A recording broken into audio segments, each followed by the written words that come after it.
আল্লাহ আমার একটু সময় দাও, একটু সময় যদি পাই, যা ছিল তোমার জন্য, ইসলামের জন্য, মানবতার জন্য সব দিয়ে আসবো। আমি ভালো মানুষ হয়ে যাব। কি হব? বলেন বলেন, আমি ভালো মানুষ হয়ে যাব। আল্লাহ রাব্বুল আলামিন বলেন,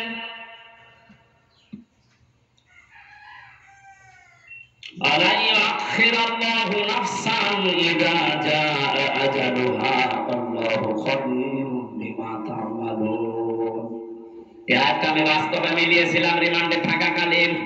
একটু খেয়াল করেন, আমাদের বাংলাদেশ, ভারত, পাকিস্তানের মুসলমানদের ইসলামের এই আইনগুলো, এই আয়াতগুলো মেনে নেওয়া, আর মধ্যপ্রাচ্যে যারা মুসলমান বাস করে তাদের এই আয়াতগুলো মেনে নেওয়া এক না।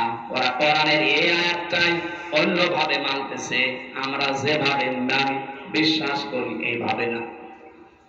রিমান্ডে যে অফিসার হিন্দু মানুষ, মানে আমার শোনাচ্ছিলেন যে আমি ওমানে ছিলাম 3 বছর, 2 বছর, 2টা বছর আমি এক হোটেলে খাবার খেতাম। যে দেখেছে হোটেলের মালিক, উনি টাকাগুলো গুনতেছে, গণনা করে টাকা নেয়, ক্যাশে বসে আছে। আর যে পানি দেয়, রুটি দেয়, খাবার নিয়ে আসে, তরকারি নিয়ে আসে, ওই লোকটা, এই লোকটার ছেলে, ছোট ছেলে। আমি প্রশ্ন করলাম, আপনি দোকানের মালিক, এত টাকা পয়সা আপনার, আর আপনার ছেলে আপনার সামনে কর্মচারী, তাও মানুষের, সাধারণ মানুষের খেদমত করে, রুটি টেনে দেয়, পানি টেনে দেয়, একটা কাজ করলেন আপনি। ওনার ভাষায় কোরআনের একটা সূরা তাগাবুনের 14 নম্বর আয়াতটা পড়ে এই হিন্দুকে শুনিয়েছে।